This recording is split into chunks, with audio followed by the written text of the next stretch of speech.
Hare Krishna, good evening, welcome all of you for our Thursday evening class. तो आज हम लोग भगवत गीता नहीं पढ़ेंगे, भागवतम नहीं पढ़ेंगे। आज हम लोग पढ़ेंगे दामोदर लीला। नाउ इट इज कार्तिक मास। कार्तिक मास मतलब एक स्पेशल मंथ होता है, डिस्काउंट वाला मंथ। और ये मंथ में आप जो पूजा पाठ करते हो ना, विधि वाला नहीं, भक्ति वाला, उसका फल जरूर मिलता है। So today we are going to discuss about that. तो I hope it's okay with everyone. Ready? How many of you know about the Kartik maas? Nikhar, आपको पता है कार्तिक मास किसे कहते हैं? The auspicious month of Kartik. मेरे को उतना आइडिया नहीं है बट बाकी दामोदर लीला के बारे में पता है कि दामोदर अष्टकम करना चाहिए और दीपदान करना चाहिए। पर जाते हो आप कार्तिक मंदिर? मास की। आप मंदिर में जाते हो? आपके मंदिर में कभी करने के लिए? हाँ, मैं एक्चुअली गई थी। काफी मैजिकल था।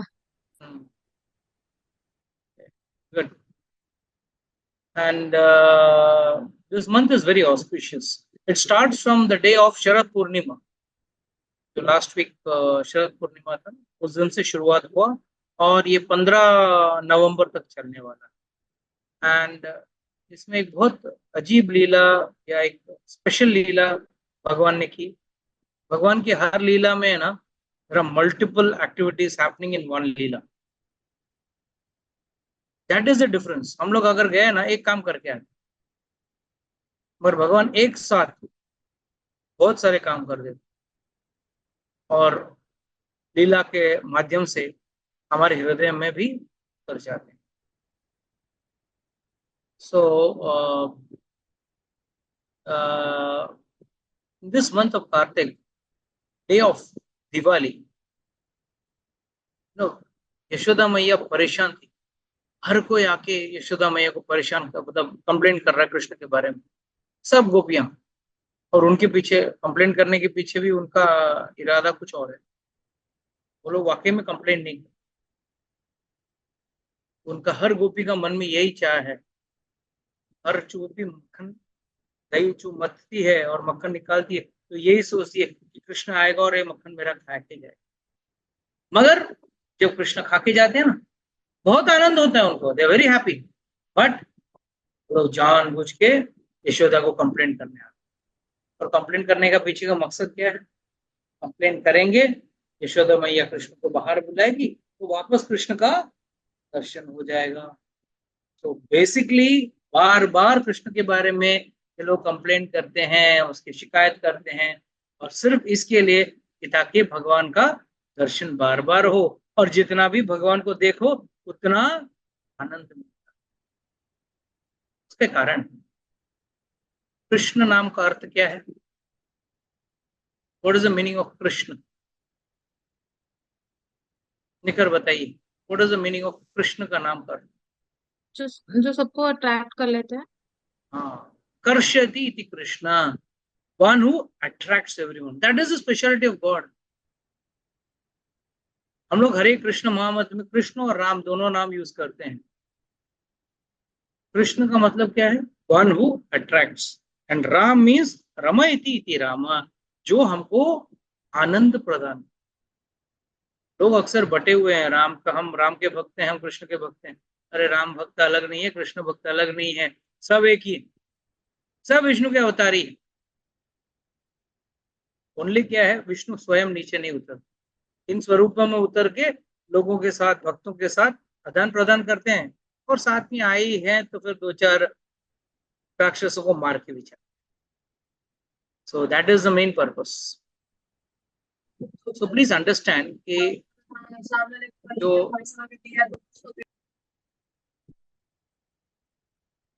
जो लोग बाकी में भक्ति में डूबे हुए रहते हैं ना, उनको तो हमेशा 24 घंटा भगवान की लीला स्मरण रहती। और हम जैसे जो भौतिकवादी लोग हैं ना, हमको याद कराना पड़ता, खास कर बैठ के कथा पढ़नी पड़ती है, या तो बुक पढ़ना पड़ता है, या तो कथा सुननी पड़ती है, तब जाकर लीला स्मरण। इसके लिए भगवान कहते हैं कि हम लोग कैसे याद करें भगवान। कलयुग के लोग तो बहुत ही गए गुजरे। तो याद करने के लिए भगवान ने हमारे लिए इन लीलाओं को किया और अन ऋषि मुनियों ने इनको लिख के रखा ताकि हम लोग इसको पढ़कर भक्ति करें। तो सारी गोपियां आके कृष्ण की यशोदा मैया के पास आके कंप्लेंट कर रही है, अरे आपका लड़का आता है हमारे घर पे मक्खन खाता है। मक्खन खाना तो ठीक है, हमको तो ठीक लगता है, मगर पूरा घर सत्यानाश करके जाता है, मटका तोड़ देता है, इधर उधर मक्खन बिखेर देता है, दही इधर डाल देता है, उधर मक्खन फेंक देता है एंड उठा के सब बंदरों को खिलाता है। तो उधम मचा। तो by the way,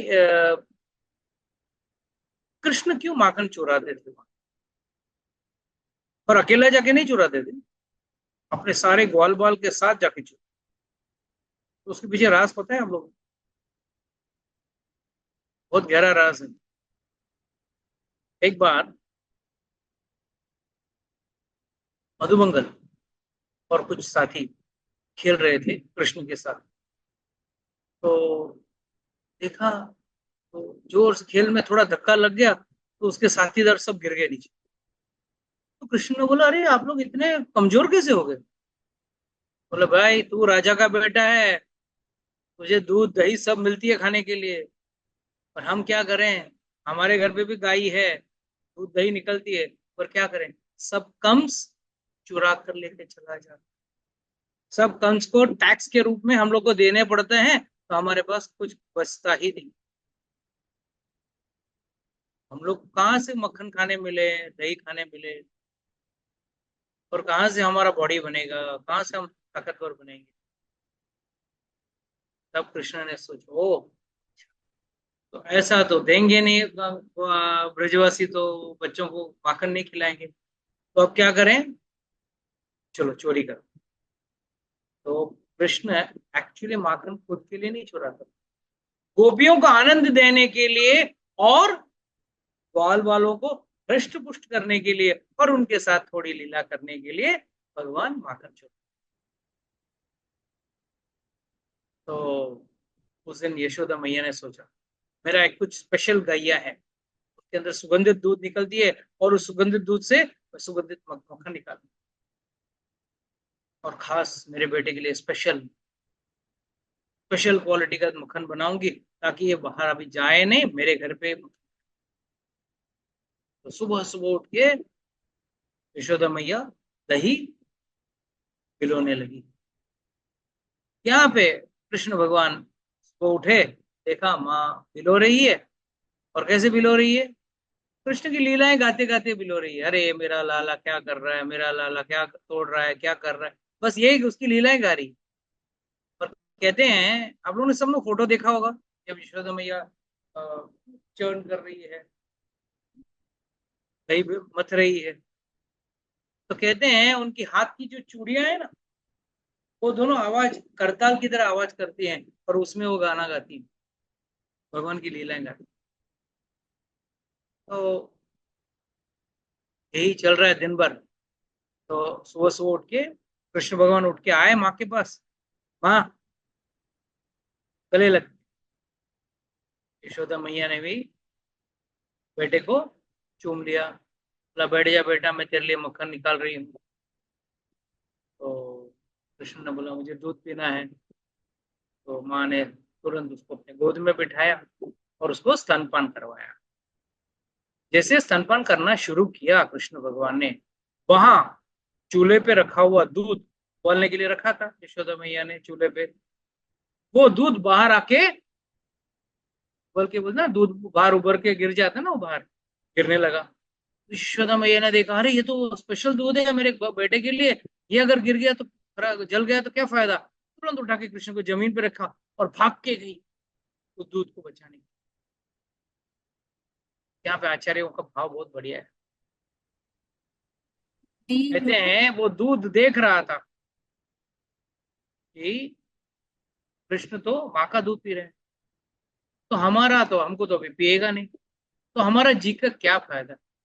उससे अच्छा हम आग में कूद के मर ही जाते। इसका मतलब क्या है? हम लोगों को अभी जीने का पीछे एक मकसद होना चाहिए। You all live a life without any focus. We have to have a focus in life, achieve something tangible in life. जीवन में हम लोग क्या पाते हैं? सब कुछ।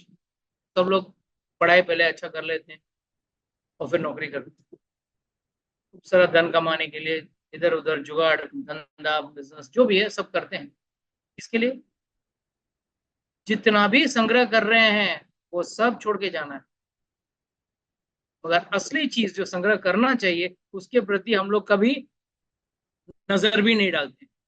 और असली चीज क्या है? भगवान की भक्ति। बस वही एक चीज है जो एक जन्म के बाद दूसरे जन्म पे भी हमारे साथ आती। बाकी सारी चीजें यहीं पे धरी की धरी रह जाएगी। आपका धन, आपका पढ़ाई, मटका टूट गया, मटका टूट गया और पूरा दही बाहर बहने लगा। कृष्ण ने उसमें से थोड़ा जो निकला हुआ मक्खन था हाथ में लिया और बाहर चल दिए। अपने छोटे छोटे नन्हे पैरों से बाहर निकल के आके एक उखल था, उसको उल्टा रखा था। उखल का कई आजकल के बच्चों को तो पता भी नहीं रहेगा उखल किसे कहते हैं। इसमें मसाले कूटा करते। मैंने छुटपन में देखा है काफी। एक समर्स में एक बड़ा कार्यक्रम हुआ करता था। कुछ माताएं जी आते थे और वो लोग मिर्ची, हल्दी, धनिया वगैरह सब डाल के कूट के साल भर का मसाला बना के रखते थे। उसको कहते हैं उखल। तो बड़े दो बड़े डंडे रहते हैं, ढम ढम ढम, कूट कूट के उसको पाउडर बनाते थे। क्या है ना, पहले जमाने में मिक्सर तो था नहीं, तो लोग उसी में बना। तो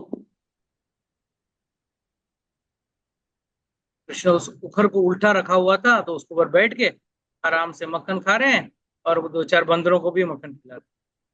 यहाँ यशोदा मैया ने जब आकर देखा, पूरा कमरे में दही फैला हुआ है, मक्खन गिरा हुआ है और मटका टूटा पड़ा है और क्या गड़बड़ है समझ में नहीं पा रही थी बेचारी। और देखा कृष्ण के छोटे से नन्हे पैरों के निशान दिख रहे हैं बाहर जाते हुए, तो समझ गए ये कृष्ण ने ही किया है। तुरंत कृष्ण के पीछे भागने लगे।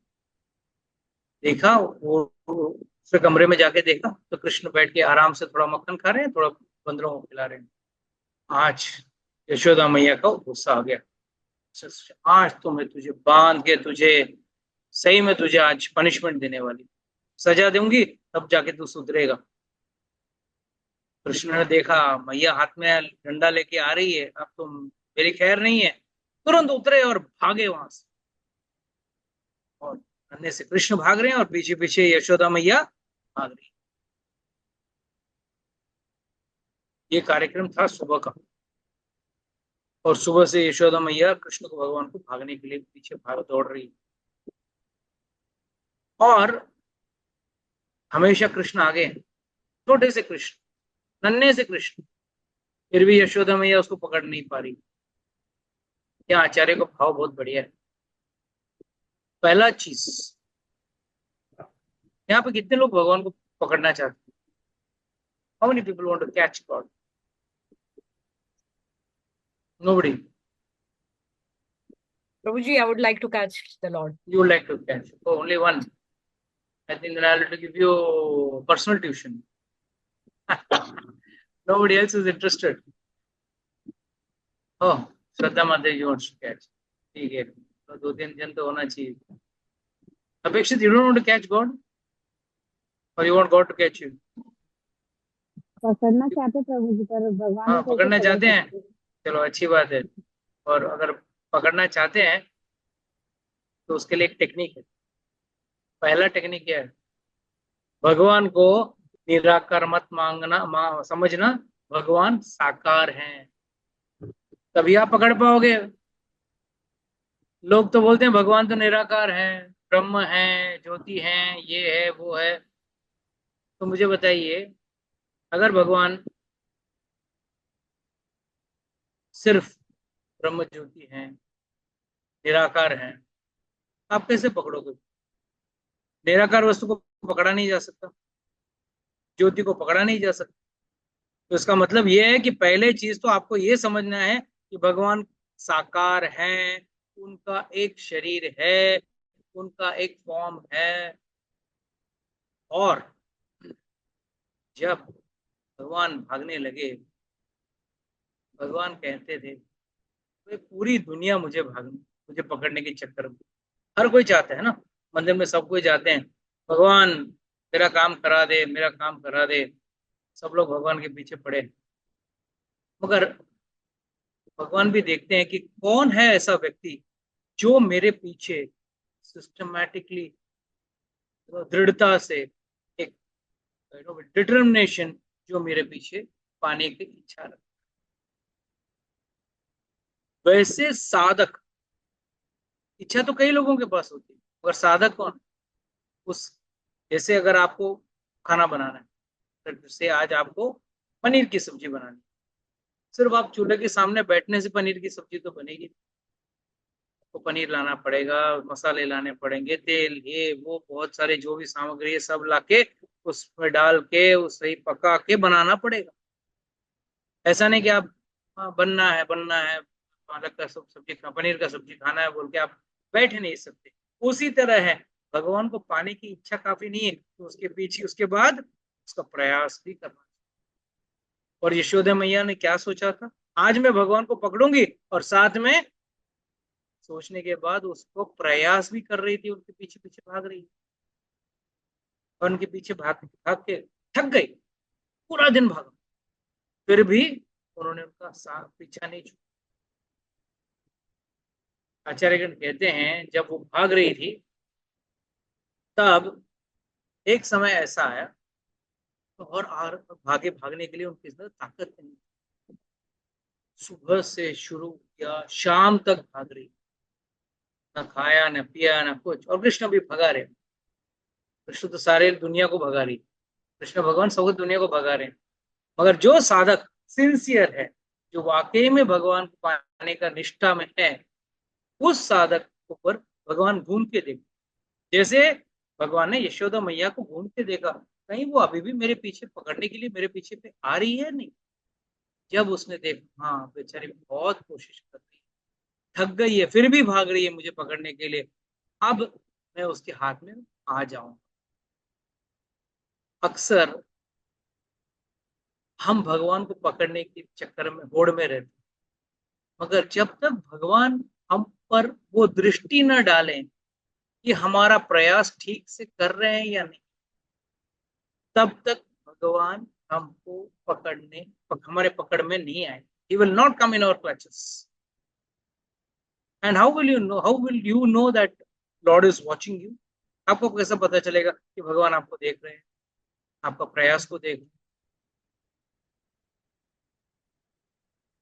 यस, बताइए कौन। I want everyone to put on your videos first. बोले निखर माता जी, अभी आप प्रयास करोगे भगवान को करने में?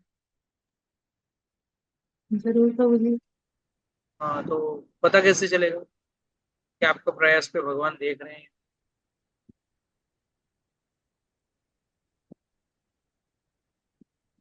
मेरे को जो आंसर मेरे दिमाग में आ रहा है वो मेरे को पता है गलत होएगा। हम्म। जो मेरे को आंसर दिमाग में आ रहा है वो मेरे को ऑलरेडी पता है गलत होने वाला है। क्या है बोलो तो सही। कि अगर पता है ऐसे चलेगा कि हमारी जो प्रेयर्स है वो आंसर हो रही हैं, या प्रेयर्स आंसर नहीं हो रही हैं, जो मतलब हम मटेरियल चीजें मांग रहे हैं वो नहीं मिल रही हैं। नहीं नहीं, that's not. First and foremost remember, Pooja Mata ji would like to try. तो जी आप ही बताइए ठीक से, आई एम नॉट श्योर।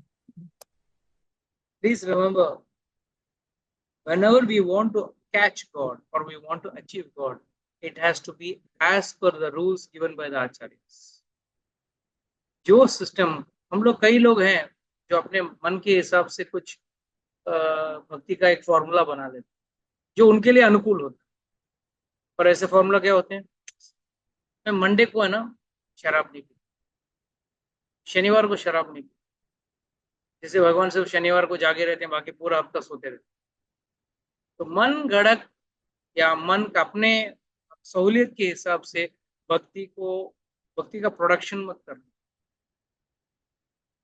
भक्ति का मार्ग आचार्यों ने दिया है,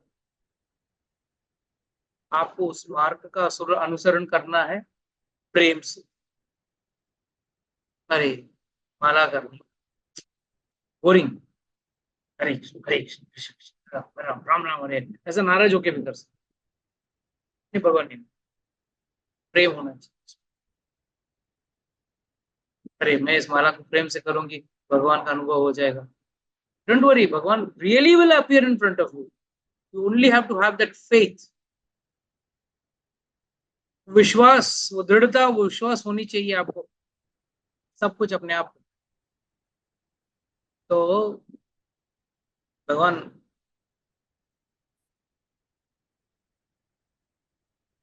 आप, the more you are sincere to God, the God is attracted towards you. ये यथा माम प्रपद्यन्ते ताम स्थैव भजाम्यहम्, as one surrenders to me I reciprocate, यही भगवान कहते हैं भगवत गीता में, जैसा कोई व्यक्ति मेरे प्रति भक्ति भाव रखता है मैं उसी तरह से उसके प्रति से आदान प्रदान करता हूँ।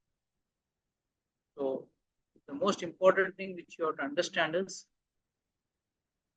प्रयास करो तो भी आचार्य और गुरु ने जो रास्ता बताया उस हिसाब से करो, ना कि अपने मन घड़त के हिसाब से, अपने मन के तरीके के हिसाब से। तो जी मैं तो माला तो करती हूँ, आज नहीं हुआ, आज थक गई हूँ, आज ये है वो है, नहीं, you will have to do it, you are no other choice. आप बोलेंगे क्या है, मजबूरी है? नहीं, अगर आपको पाना है तो आपको परिश्रम तो करना ही पड़ेगा, बिना परिश्रम के कोई भी चीज इस दुनिया में मिलता नहीं। अगर किसी बच्चे को एग्जाम में पास होना है तो भी परिश्रम करना है, बिना परिश्रम किए कोई बड़ा बच्चा पढ़ाई किए बगैर कोई पास हो सकता है एग्जाम? तो जीवन में हर कोई चीज पाने के लिए परिश्रम तो करना ही पड़ेगा, तो भगवान को पाने के लिए परिश्रम की जरूरत नहीं पड़ेगी। तो जब भगवान ने घूम के देखा, अरे यशोदा मैया थक गई और मेरे पीछे पीछे काफी भाग रही, सुबह से शाम तक भाग चुकी है, अब जाके मैं उसके हाथ में आ जाऊंगा। तुरंत यशोदा मैया हाथ में भगवान आ गए, पकड़ में आ गए। तो यशोदा मैया बोली मैं तो थक गई, अब तुमको बांध दूंगी एक जगह पे, भागेगा नहीं। तो उसने उठा के उसको उसी उखल को साथ उस कृष्ण को बांधने का प्रयास। भगवान इतने आसानी से बनने वाले हैं क्या? काफी कोशिश की बांधने की। कोशिश करना मतलब क्या, रस्सी से तो बांधना है, और रस्सी से बांधना बोला तो क्या यशोदा मैया के घर पे रस्सी की कमी थी क्या? 9 लाख गायियां थी, 9 लाख, 9 लाख काउस। एक एक गाय के पीछे कितना रस्सी लगता है बांधने की, सारी रस्सियां आ गई, कोई बांध नहीं। इतने में ना अड़ोस पड़ोस की सारी गोपियां तमाशा देखने, कृष्ण की लीला देखने। कोई कह रहे हैं हाँ बांधो बांधो बहुत मस्ती, कोई कह रहे अरे छोड़ दो बेचारा है, जैसे बच्चे को क्या आप परेशान कर रहे हो। तो दोनों तरह के लोग चिल्ला रहे हैं। ईश्वर मैया ने बोल दिया आज तो मैं इसको बांध के ही रहूंगी।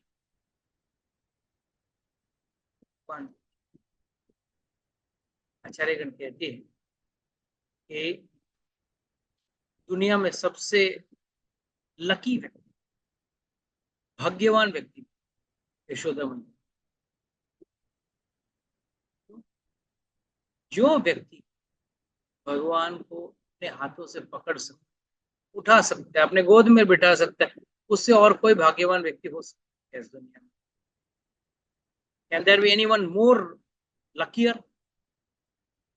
No way, because she got the chance to take care of God as if he was his real child.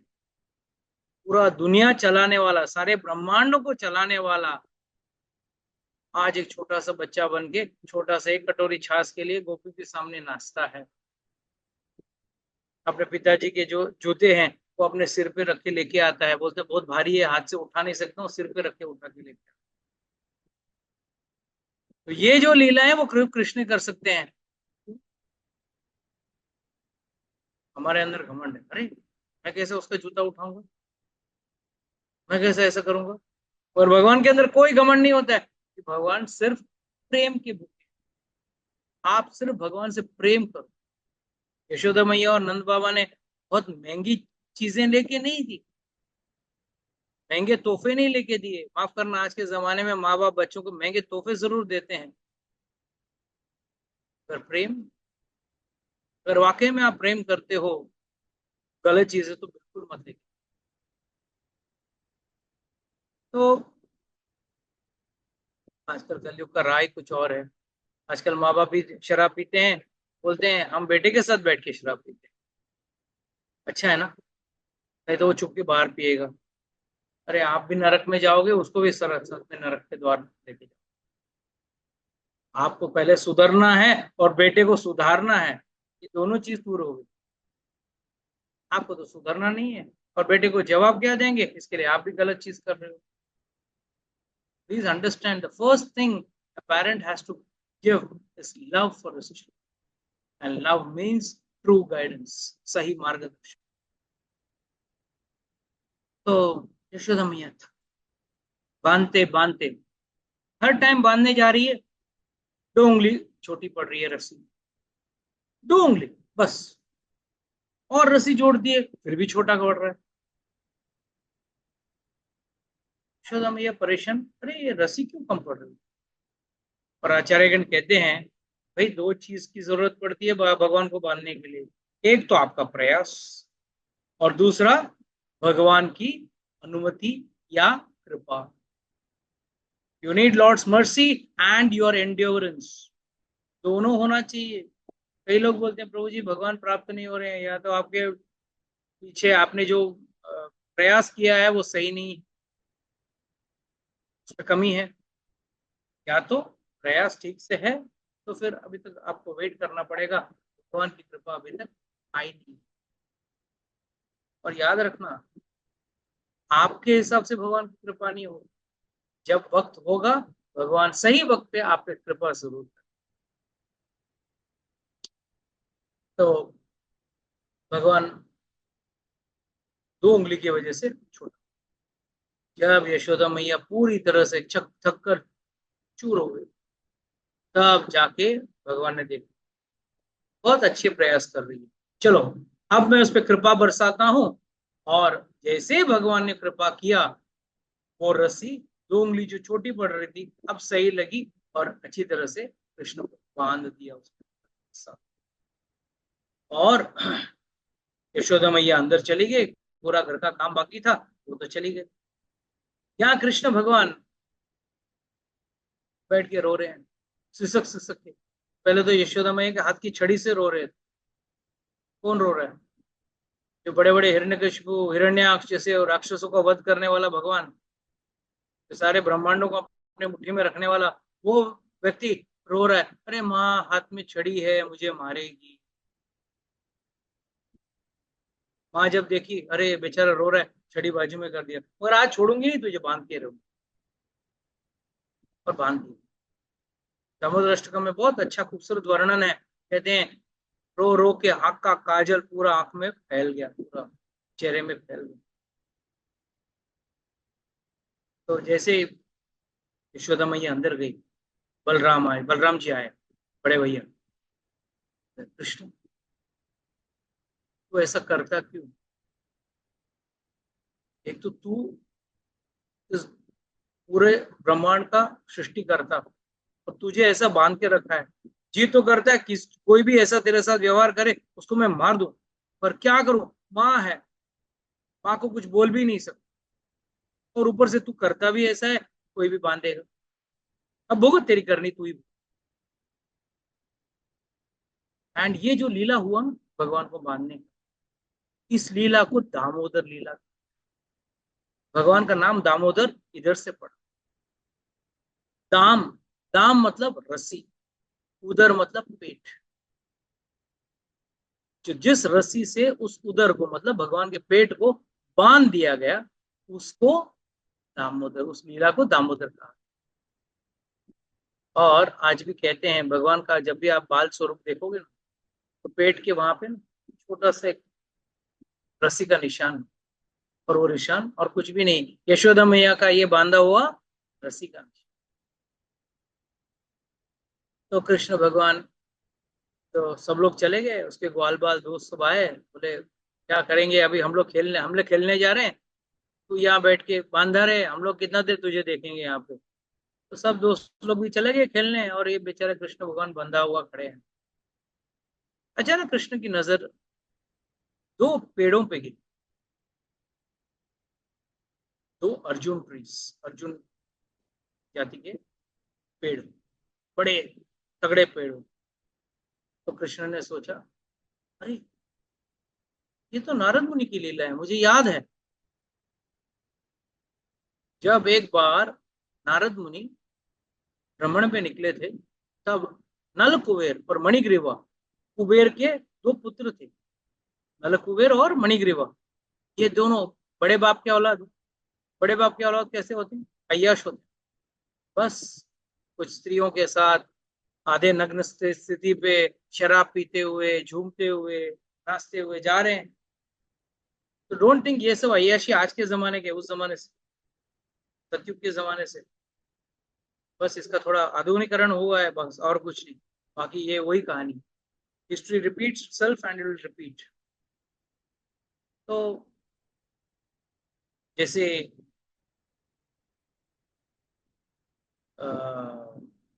नल कुबेर ने और मणिग्रीवा कर रहे थे, तो अचानक नारद मुनि आ गए। सामने से नारद मुनि आए, उन्होंने देखा ये दोनों कितने उद्दंड हैं, उनको देखकर भी शराब पी रहे हैं, आधे नग्न स्थिति में खड़े हैं, हाँ, स्त्रियों को हाथ में पकड़े हुए हैं, अपने बाहु में पकड़ के रखे हैं। बहुत गुस्सा आया, नारद मुनि तुरंत श्राप दे दिया। मगर श्राप हमेशा फायदेमंद होता है। साधुओं कभी श्राप क्रोध से देते हैं, मगर उनके फायदे के लिए। ये ही खासियत है श्राप का। इसका मतलब ये नहीं कि आप लोग भी श्राप मांगते थे, मगर एक बात जरूर समझना कि आचार्यगण या गुरुजन या बड़े बड़े साधुओं का श्राप जो होता है वो फायदेमंद होता है। दिखता तो अपने को श्राप लगता है, पर आगे जाके फायदे का होता है। उन्होंने तुरंत श्राप दिया, इस नग्न स्थिति में मेरे सामने खड़ा है बिना झुके, एक पेड़ की तरह। पेड़ ही नंगा होता है, चारों सीजनों में, चारों सभी ऋतुओं में नंगा खड़ा रहता है, बिना वस्त्र का, बिना कपड़े का।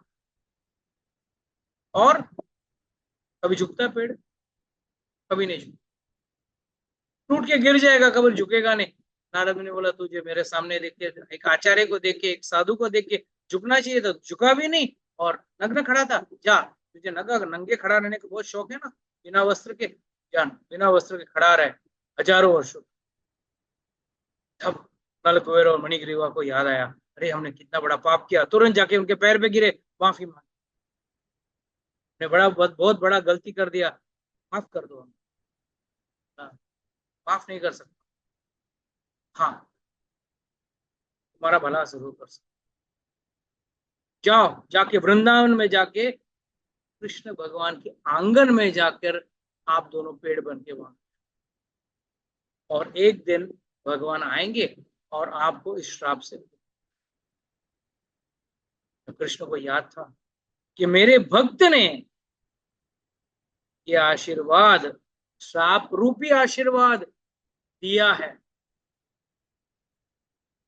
और भगवान कहते हैं ना भगवत गीता में, क्या कहते हैं भगवत गीता में? Anybody knows about fulfilling the words of his devotees? मुझे वो कौन्तेय प्रति जानीहि न मे भक्ता प्रश्यति, is Yes. it that one? Yeah. What is the meaning of it? My devotee will never fall. Like the words of my devotee are. No, that is not more important. What is more important is Kaunteya Pratijani. Oh Kaunteya, oh Arjuna, you declare. That is more important. Because Lord will break his own promise, but Lord will never break his devotees' words. A classic example in the Mahabharata, जब कृष्ण ने क्या प्रण लिया था, मैं कभी भी गलती से भी शस्त्र नहीं उठाऊं, कोई अस्त्र शस्त्र या कोई भी तलवार या कोई भी चीज को नहीं उठाऊं। और जिस दिन भीष्म पितामह के साथ जबरदस्त युद्ध हो रहा था, द 9th डे, जबरदस्त वॉर, अर्जुन घायल, कृष्ण भगवान भी घायल हो गए थे थोड़ा बहुत। और उस दिन भीष्म पिता ने बोला था, क्योंकि दुर्योधन ने बहुत कटु वचन बोले थे, तो दुर्योधन ने बोला था कि आज किसी भी स्थिति पे या तो अर्जुन मारा जाएगा या तो कृष्ण को अपना हथियार उठाना पड़ेगा।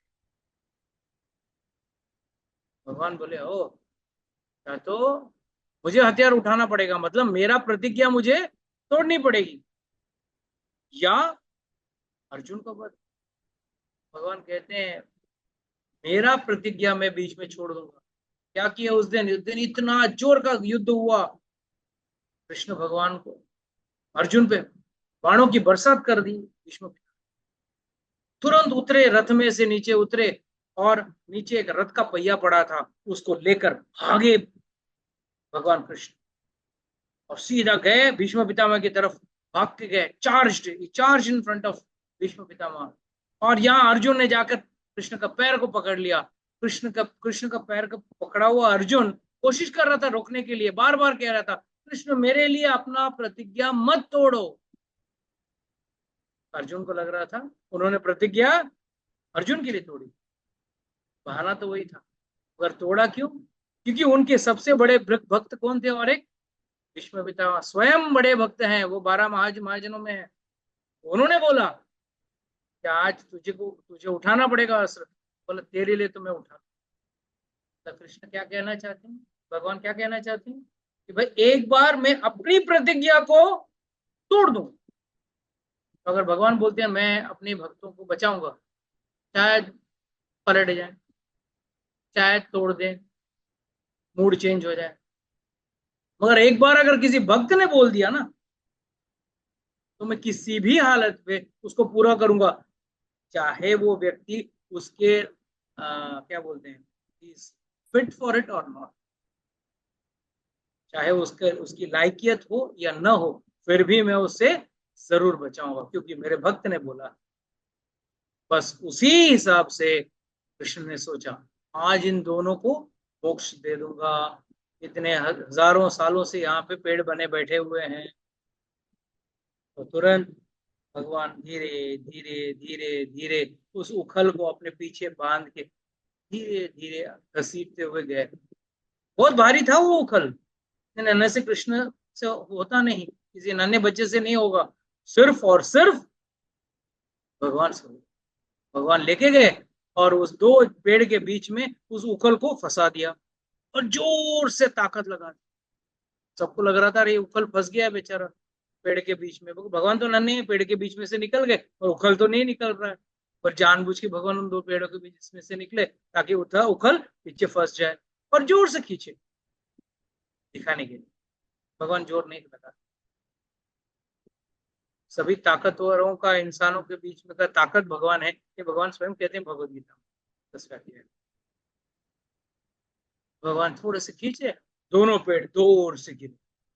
कहते हैं अर्जुना पेड्स are the most deep rooted strong powerful trees. आंधी तूफान में भी गिरने वाले पेड़ नहीं है, और वो पेड़ भगवान के खींचने से दोनों गिर गए, और दोनों पेड़ों से दिव्य स्वरूप में दोनों मणिग्रीवा और नलकुबेर दोनों बाहर निकले और दोनों ने भगवान को प्रणाम किया, भगवान को परिक्रमा की। भगवान जी आपने हमको मोक्ष का द्वार दे दिया। अब समझ में आया नारद मुनि ने जो श्राप दिया था वो क्या फायदे में हुआ? नहीं तो वो लोग भौतिक दुनिया में भटकते रहते, अब तो वो मोक्ष को चले प्राप्त कर ले, क्योंकि भगवान ने उनको उस पेड़ को तोड़ दिया था। और जब ये दो पेड़ गिरे, विशाल का आवाज निकली, बहुत बड़ा धड़ाम करके आवाज। सब लोग सोच रहे अरे कौन सा आवाज है, क्या आवाज है, कैसा है, कहाँ से आया है आवाज? किसी को समझ में नहीं आया क्या आया, चाया कहाँ से। और ये लीला होते होते शाम हो गई, अंधेरा आ चुका था, किसी को कुछ दिख ही नहीं रहा था। सब लोग ने हाथ में छोटे छोटे दिए लिए और कृष्ण को ढूंढने ही निकले। अरे कृष्ण भी नहीं दिख रहा है, उखल भी नहीं दिख रहा है, और जोरा जोर का पेड़ का आवाज आया है, क्या है देखूं, ढूंढे तो सही। और जाके सब लोग छोटे छोटे दिए लेके कृष्ण को ढूंढ रहे हैं। ढूंढते ढूंढते गए कहाँ पे? उसी स्थान पे जहाँ पे दो पेड़ उखड़े हुए। बाकी ग्वाल बालों ने बोला यशोदा मैया को और नंद बाबा को, कृष्ण ने खींचा उखल और पेड़ टूट के गिर गए। बोला किसी बच्चे का थोड़ी खेल है ये कोई बच्चा कर सकता है? उसके लिए तो कृष्ण तो नन्हा सा बच्चा है, इसके अंदर कोई ताकत नहीं है। और एक तो कृष्ण काले, और उस अंधेरे में ढूंढेंगे कैसे? तो दिए के हिसाब से सब लोग ढूंढ रहे थे, तो इसके लिए तभी से ये प्रथा चली, कार्तिक मास में भगवान को दिया दिखाना जरूरी है। क्या? दिया दिखा के भगवान को ढूंढना। और जब भगवान को ढूंढ रहे थे, तब जब भगवान मिले, तब यशोदा मैया जाके उस धागे को खोलने गई। बहुत नाराज थे भगवान, वो घुमा के खड़े थे। और फिर नंद बाबा आए, तो नंद बाबा की गोद में चले गए, बोला माँ ने मुझे बहुत सताया आज। और फिर नंद बाबा ने किसी तरह जाके तो जरा शांत किया, और उनको गोद में खिला के मैया के गोद में थोड़ी देर बाद। So please understand, this is very important for one to understand the relevance of Kartik Maas. कहते हैं जो व्यक्ति इस महीने में, कार्तिक के महीने में भगवान को, लोग तो 2 टाइम करते हैं, कई लोग एक बार करते हैं, कर कीजिए, कभी भी वक्त मिले कीजिए जरूर। वक्त निकालना पड़ता है, वक्त निकलता नहीं है, निकालना। जो भगवान को ये दिया दिखाता है, घी का दिया, वो व्यक्ति जो है, जो घी का दिया दिखाता है, उसके करोड़ों जन्मों के पाप नष्ट हो जाते हैं। इस स्कंद पुराण में लिखा हुआ है, उसके करोड़ों जन्मों के पाप नष्ट हो जाते। और अपने एक और बहुत अच्छी कहानी, अब आएगी एकादशी, सोमवार को एकादशी आती है, कार्तिक एकादशी भी बहुत पावरफुल एकादशी। एक बार एक मंदिर में घी का दिया रखा के, जला के भगवान के पास रख के मंदिर बंद कर दिया। शाम को जब मंदिर बंद हो चुका था, एक चूहा गया। चूहा जाके देखा घी का सुगंध आ रहा है, भूख लगी थी, बेचारा घी खाने के लिए गया। घी के एक छोर पे आग लगी हुई है और दूसरे छोर पे घी में डूबा हुआ है। उसने उस घी को खाने गया, अचानक उसके मूंछों में वो दिया जो था वो अटक गया, और उसको गर्मी लगने लगी, और वो गोल गोल गोल गोल नाचने लगा गर्मी की वजह से। कोई भक्ति नहीं थी, वो तो घी के लिए गया। और भगवान ने देखा, अरे ये तो ये चूहा भी मुझे दिया दिखा रहा है, तुरंत उसको मोक्ष दे दिया। ये शास्त्रों में आता है, इसका कहानी का वर्णन, उसको तुरंत मोक्ष दे दिया। कहने का मतलब क्या है? वेरी सिंपल, कार्तिक महीने में भगवान को दिखाने का लाभ जो है, उसकी आप गणना नहीं कर सकते। प्लीज डोंट कैलकुलेट, बस प्रेम से, भक्ति से भगवान को दिया जरूर दिखा। और ये जो मास है ना, उसमें कम से कम थोड़ी तपस्या कर। थोड़ी तपस्या मतलब, कई लोग एक टाइम खाते हैं, कई लोग एक टाइम खाते हैं, एक टाइम फल खाते हैं, कई लोग एक ही टाइम खाते हैं, कई लोग सिर्फ फल पे जीते हैं, कई लोग सिर्फ दूध पे जीते हैं। ऐसे कई तरह का ये करते हैं, पर कम से कम इस महीने में धाम में जाना जरूर, बहुत जरूरी। कोई भी धाम में चले जाओ, चित्रकूट चले जाओ, अयोध्या चले जाओ, वृंदावन चले जाओ, कहीं भी चले जाओ।